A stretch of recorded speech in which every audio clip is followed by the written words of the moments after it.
Can't read small text on your Android phone? Don't worry. In this video, I'll show you how to turn on the screen magnification feature in just a few simple steps. So, let's get started. First, open the Settings app on your Android phone. Next, scroll down and tap on Additional Settings.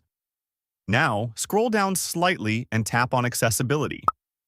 Under the Accessibility option, select Vision. Here, you can choose how you want to activate the magnification feature.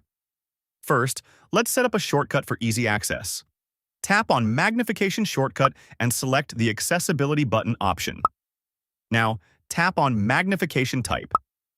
Here, you can choose between different magnification options. If you select Magnify Full Screen, activating the shortcut will zoom in on the entire screen.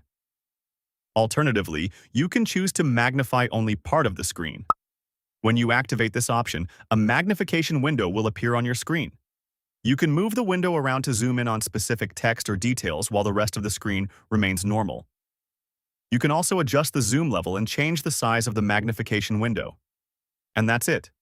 If you found this video helpful, don't forget to like, subscribe, and hit the bell icon for more practical tips. Thanks for watching.